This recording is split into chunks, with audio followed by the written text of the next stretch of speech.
Welcome back, duelists, to Old Format Yu-Gi-Oh's Edison Format Tournament. Today we are in Round 2, Match 1. We fast-forwarded a bit because of replays missing, but we have all the replays going forward, I believe. So hopefully we can get all of them out to you. Down here in the bottom we have Squid, aka me, Jason, versus up here in the blue, Anto Classic, aka Anthony. Now, as for what we're both bringing today, I won't really describe the format anymore because we're a bit in there. I am on Fairies, Norlear's Dragons, Quick Draw Plants, and Frog combo. We'll get in a bit later to what that is. And Anthony banned my Fairy deck. Meanwhile, Anthony is on Diva Hero, Hero Beat, Diva Flip, and Chaos, and I banned his Hero Beat. You're going to notice that's pretty common in this tournament because no one likes to play against Skill Drain deck. But yeah, let's get into it. We've match one, it's Norlear's Dragons versus Chaos.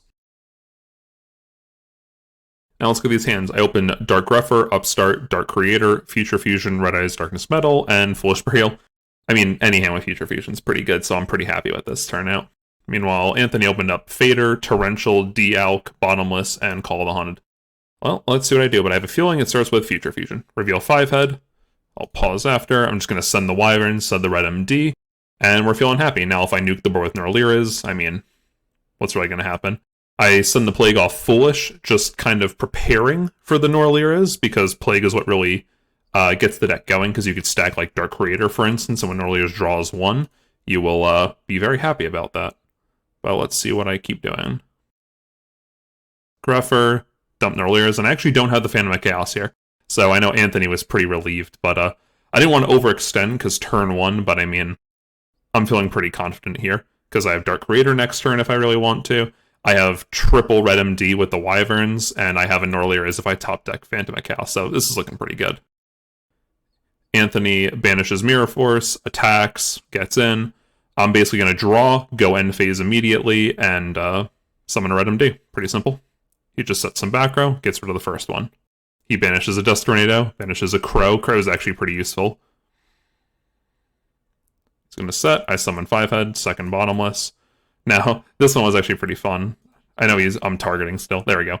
So, Dark Creator special itself, Red MD. And I believe, if I'm not mistaken, I'm trying to manipulate my graveyard to get Dark Armed out, which I can do. A little risky with the back row, but I have 5 Darks in grave. I could Plague, and then I could also, what's it called? Red MD, one of the Wyverns back. Oh wait, no, Wyverns are Wind. Do I already have 3 Darks? I do have 3 Darks already. Look at me being stupid. Let's see what happens. He's going to Torrential immediately. I now have 5 Darks, so it doesn't matter as much. He's going to DD Crow, the Red MD that I'm targeting. So that's kind of sad. I'm going to Plague, go Dark Armed, start getting in. He faders, I pop it. I don't want him having any tributes because I know he's on Caius.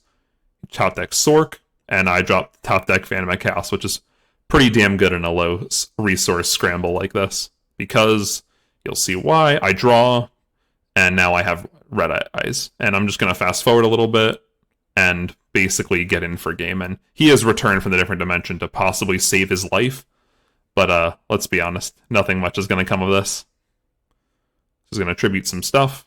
Tribute for Caius, banish, search a Fader. So he is buying himself some time. But I mean, with the Horus on board, it's pretty damn good. And a Gold Sark for Allure of Darkness. Just figure something to keep the gas going. I'm going to card Destruction for game, which is a fun way to win the game. Let's go on to game 2. Alright, game 2. By the way, I know the last one was going by pretty quickly. I'm trying to keep these videos under 10 minutes, but let me know if you want them a bit slower. I don't mind either way.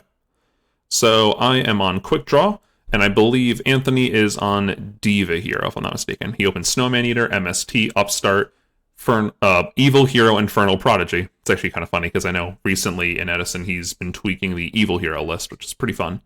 Allure of Darkness and another Upstart. And I'll wait till my turn to see what he gets. He draws Caius with one of the Upstarts. He draws Diva, and he's just going to set Snowman, set MST, and move on. I might try doing that later, like just using the next play button instead of fast forward. But I'm going to go for the standard play, Quick Draw Dandy. And what do I go in for? Drill Warrior, effect to attack directly. And an Foolish Burial, Volcanic Shell, the search one, gives me fodder for the Drill Warrior. Banish it till next turn. I'm going to set 2. I set Decree and Dust Shoot. He MSTs the Dust Shoot. I'm a bit sad about that, but I think Decree is more important in the matchup, but ironically, he's not drawing any traps, so kind of useless right now. He Snowman Eaters the token, tributes it for Caius, and I'm not feeling too good right now. Thankfully, though, at least I get Drill Warrior back, so I'm not out of this. Search Shell. I'm going to keep mispronouncing that. And I pop the Caius with a Blaze Accelerator, which you could ditch a Pyro, which is basically the only one being Volcanic Shell. I'm trying to ditch monsters from what I remember at this point, just so I can get off Pot of Avarice, because it's like, you know, why not? Good card. He's going to do some Diva plays an Infernal Prodigy. So just summon some things, and I believe he synchros after into Armory Arm, which was an interesting choice, but I kind of like it, because this is now a 2700 beater, and it's going to start doing some damage, which is pretty cool. So Drill Warrior gets in directly. You're going to see that a lot. I'm going to pitch Dandy with Drill Warrior. I could have won for the Pot of Avarice here, but like I'm not in a desperate play. Like if you have Drill Warrior and Dandelion, you could just stall infinitely unless they get several monsters on board. Plus I have a Fader too. So there's no rush on this Pot of Avarice. I don't feel a need for it. He's going to go Rhoda into Stratos, search Alias, Allure, banish an Infernal Prodigy, kill some tokens, attack me, and he's going to set BTH, which is a good card. And in the end, he does not equip Armory Arm, which is fine. We do take these backsies all the time as long as both players don't mind. I MST in the draw phase. I remember him not being happy about this because he was about to get rid of Drill Warrior, but I'm like, no. It was a good top deck on my part. I kill the Armory Arm, banish it for Dandelion, and I mean, I'm still just chilling. He's going to get in for some more damage. I don't care yet. I think I'm starting to now because I'm now in kill shot range. And I draw another Avarice, so not super ideal here. Is this where I blow it? Nope, not yet. Still good. Still going. Probably just hoping he doesn't have a monster. He summons Sangan. I'm going to Fader this one. And now that is a very, very good draw. So we're going to ditch Dandy, go for quick draw. And I too remember how this ends, I believe. We're going to go for our Avarice, put back our shells, a Dandy, a quick draw. Oh, another quick draw. We leave a shell in there so we could search, which is always nice. I tribute for Caius. And I mean, if you see what's in my hand, search shell, activate quick draw, go for another Drill Warrior, and I believe get in for what is game, because one of these is 48. That was a fun one. I've never gone triple Drill Warrior before, and I know this deck is very fun. Looks like we all drew a little bit more, but yeah, definitely quick draw is very strong, just because, I mean, he had board advantage basically the whole game. Drill Warrior and Dandy is just too strong sometimes. All right, see you in game 3. All right, so here I am playing Frog Combo. Let me see what Anthony is on. Anthony looks to be on Chaos. I think he thought that it had a good match just because he has a lot of trap cards, and at this point, no one really knew what I was doing with the Frog Combo deck. And if you're aware of a guy named Frog Slicer, he has a YouTube channel. He created this interesting, not FTK, but OTK, or a lock kind of deck that uses Substitute and a bunch of Frog combos, and I wanted to play that. However, our tournament kind of had a rule of like no degenerate decks. We didn't do Burn, we didn't do Mill, we didn't do Exodia. So I didn't want to do that either, going for like, you know, a long turn and then ending on a locked board with Exodius, basically doing an infinite loop, which was, at the time, it was a hand loop. I know he's changed it at this point. So basically, I made a similar deck to kind of pop off with Substitute, Poison Draw Frogs, but just to end on a nice synchro board. Not a massive synchro board, but just like a small one, and try to kill your opponent the next turn. So we'll see what happens. Anthony has Fiendish, pretty good, and Gravekeeper Spy. My hand on the other end. Oh, and his hand is Raikou, Dust Tornado. Meanwhile, I open Salvage, Moray of Greed, Substitute, Death Frog, Poison Draw, and Fishborg. The hand's okay with Moray of Greed. I don't know if I start with it. Looks like I'm just going for Substitute. And of note, I summon Swap Frog, I go to send, and he Fiendishes it, so I'm just going to bounce the Swap Frog, then pitch Fishborg and Special to try to go again for its effect.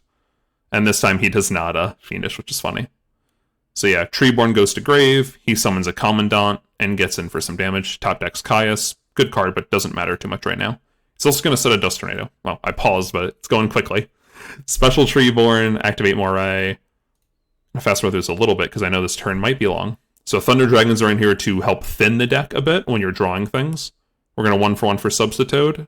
He's going to Fiendish the Substitute. However, Salvage is a good card, and I'm going to normal it. And at this point, we're off to the races. So I'm just going to keep going until I get to a certain point in this combo. I think it's here. So notice I'm just going through the frogs right now. Yeah, and you'll notice at this point, I've made an oopsie. I have just used Substitute's effect to send a Poison Draw Frog, and I drew one. That is an illegal play. And we did not notice it. We didn't notice it for weeks at a time until I was just watching Frog Slicer play at some point.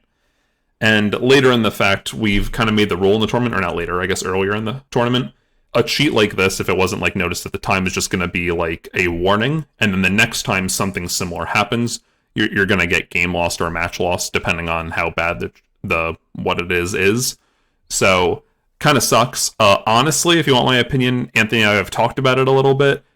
I know he's not too sure because he hasn't really tested the deck at all, but like looking at my hand with the Pot of Avarice, all the frogs in grave, I could cycle through them again. I could cycle through the Thunder Dragons to go a little bit plus.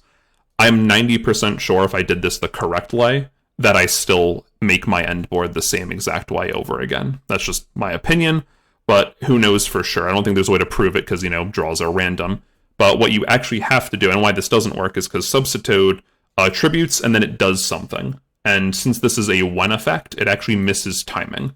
If it's the last thing to happen in the chain, or chain isn't the correct word, but if it's the last thing to happen, then you will get your draw off. So the correct way to do it is to have a poison draw on board, then summon Swap Frog, and use Swap Frog's send effect, which most people don't know, can also send a face-up card on the field to the grave. So then you send it, and then as the last thing to happen, then you draw one. So that is what you're supposed to do. But here, you're just going to see me basically going through it and drawing cards for free, which is not legal, but in the end, I don't think it truly mattered, because I also had of note, I didn't use it yet, but I did have Fishborg in grave. So I really did have a lot of advantage to just tribute stuff off, Pot of Avarice, the Swap Frogs back, and keep going. I'm going to Trunade because I don't know his set card. Gonna Avarice. I wish there was a way to speed up some of these animations. Gonna draw two more. Drew a Poison Draw, not ideal. I'm gonna pitch a Plague, and I'm basically going for a big board. You might be familiar with what I'm going for. I span my wheels for a little bit, but in the end I could have done this a lot sooner, I feel. But in the end, the goal of what I'm really trying to end on is Colossal Warrior and double Armory Arm. And with a Fishborg and Beel's Frog, it's actually pretty simple. So, for people that don't know the ruling for this, when Colossal Fighter dies by battle, you target a warrior in your grave and it comes back. And that's it. So he gets brought back in defense, but it's supposed to be attack. I think I just brought it in defense because he knew it was game. But Armory Arm is a bit weird one. You equip it to a monster, and if that monster destroys something by battle, your opponent takes damage equal to the attack of the destroyed monster. So when it destroys a Colossal Fighter, they take 2,800. He could be bigger based on the warriors in grave, but 2,800 for this aspect. Then the second Armory Arm triggers and does the same thing because they're both on Spy right now. So I take 400 from the battle, and my opponent takes 56. It's a bit weird because it's on his monster, but it says your opponent, and since I still control the Armory Arm, it works in my favor. That is the goal of this deck, the Frog Combo deck. I don't ever think it gets played again in the tournament. It might get played one more time. The deck's fun. It'll be in the deck lists below. It doesn't play Exodius because I was trying not to do that infinite loop kind of thing to keep people playing the game and not get mad at me. But yeah, it was a cool deck. Frog Slicers is much better, obviously. It was cool to experiment with. Sorry for the giant cheating / misplay. This is, I believe, the last time it happens in the tournament for me. I think there's one other that someone brought up as well, but that was another scenario where they were easily going to win, but they did something that they couldn't, and we'll address that when we get there. Otherwise, thank you for watching. Remember to like, comment, subscribe, and have a good one, duelists.